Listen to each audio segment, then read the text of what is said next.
Alors, le marché aujourd'hui, il est en perpétuelle évolution. En 5 ans, le marché, il a pris 26% en moyenne, hein, tout dépend des secteurs. Sur 2019, on a d'ailleurs constaté une hausse de 6%, ce qui est énorme pour l'immobilier, sur Lyon en tout cas.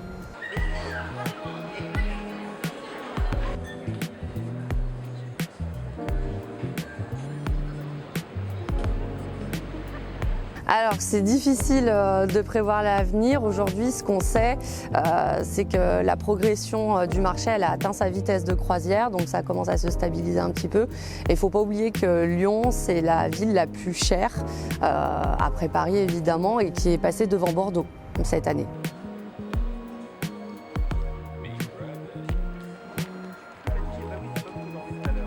Mon expérience me dirait qu'aujourd'hui, il faut profiter des faibles taux du marché, parce qu'on ne sait pas combien de temps ça va durer, les faibles taux d'intérêt en tout cas, pour investir. Et au vu du marché, normalement, ça permettrait dans quelques années de pouvoir réaliser une plus-value sur le bien acheté.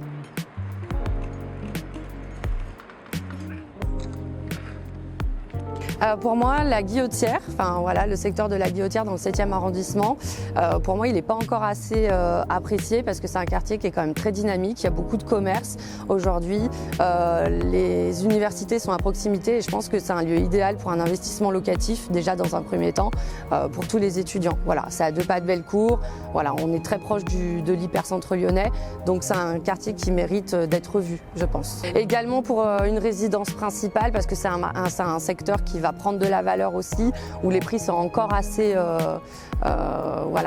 raisonnables et on trouve des appartements entre 3 à 4 000 euros le mètre carré. C'est le moment d'investir parce que les prix hauts en tout cas commencent à s'étaler de plus en plus de l'hypercentre lyonnais sur ces arrondissements ici. Donc je dirais tout ce qui est la partie du 3e Est, surtout, principalement le quartier de Montchat, où aujourd'hui, en tous les cas sur 2019 et 2020, on a proposé des prix au mètre carré vraiment conséquents. Et on se pose la question quand même si c'est raisonnable parce qu'il n'y a pas beaucoup de commerce et il y a un vrai manque de transport en commun.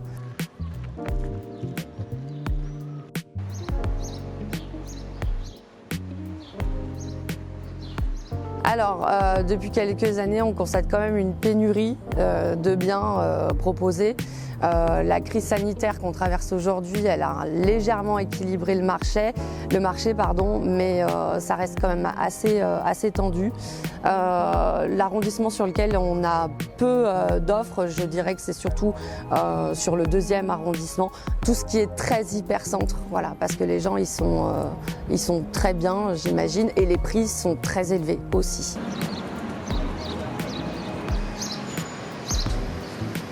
Principalement, et je pense que c'est dans toute la France, le type 2, donc avec une chambre et un salon, est le bien le plus en vogue. En fait, c'est un bien qui va toucher plusieurs personnes. On va pouvoir toucher un investisseur qui pourra louer à un jeune actif ou à des étudiants, un couple d'étudiants par exemple. Et puis ça va aussi viser les primo-accédants, les gens qui achètent pour la première fois, généralement investissent dans un appartement avec une chambre parce qu'ils n'ont pas encore d'enfants et de vie de famille installée.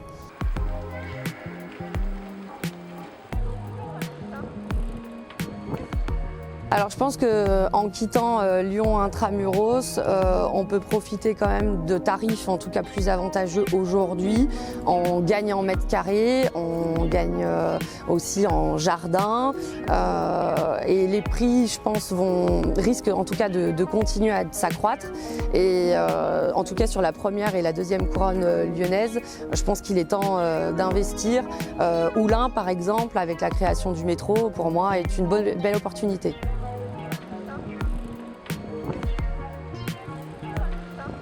Alors, moi, je dirais particulièrement le 4e arrondissement, principalement la Croix-Rousse et sur le plateau de la Croix-Rousse, parce que sur la Croix-Rousse, la Croix-Rousse, c'est un petit village dans la ville où on a quand même des transports en commun, le métro directement, on a beaucoup de commerces et on a beaucoup de Parisiens qui sont venus s'installer pour retrouver une vie calme et sereine dans une grande ville.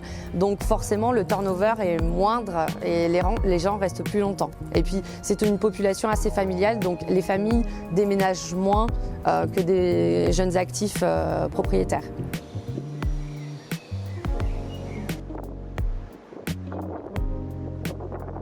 Alors, pour moi, je dirais qu'il y a cinq facteurs qui jouent sur les prix aujourd'hui. On a la capacité d'emprunt. Forcément, les taux d'intérêt aujourd'hui jouent un rôle crucial. Les prix de l'énergie, il ne faut pas oublier aussi la confiance des consommateurs, c'est extrêmement important. Le climat boursier aussi, suivant comment se porte la bourse, ça a un impact sur l'immobilier, c'est certain. Et puis l'économie et l'emploi, en tout cas sur le secteur.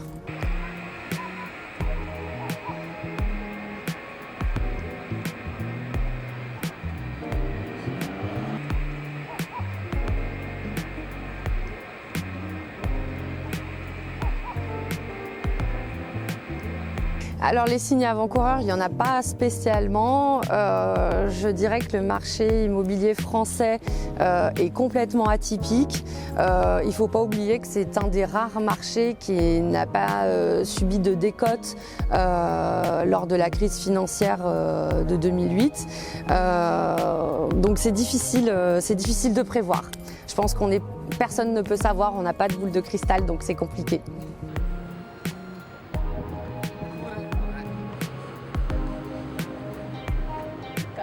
Alors la crise sanitaire qu'on constate aujourd'hui ne s'est jamais produite. On compare souvent cette crise sanitaire avec les crises épidémiques qu'on a eues comme la peste ou la grippe espagnole ou les crises financières. Mais pour moi, je pense que c'est pas rationnel. On ne sait pas ce qui va se passer. Forcément, il y aura un impact qui va être constaté dans quelques mois avec je pense, un léger ralentissement du marché, en tous les cas dans les grandes villes. Et aussi, on constate déjà des attentes différentes des acquéreurs et un pouvoir d'achat différent aussi.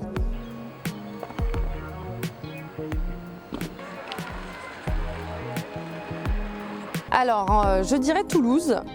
Toulouse parce que c'est une ville qui est en expansion urbaine avec un prix au mètre carré qui est très raisonnable. Nantes et Lille aussi, ce sont des villes qui sont quand même très dynamiques avec une attractivité étudiante. Voilà, et il y a un taux de carence locative très faible. Et puis Lyon également, forcément Lyon, c'est parce que c'est une valeur sûre, qu'on ne s'attend pas forcément à une grosse chute en tout cas de l'immobilier, et c'est aussi une bonne ville je pense pour viser soit un investissement locatif en première et deuxième couronne ou alors un investissement patrimonial dans l'hypercentre.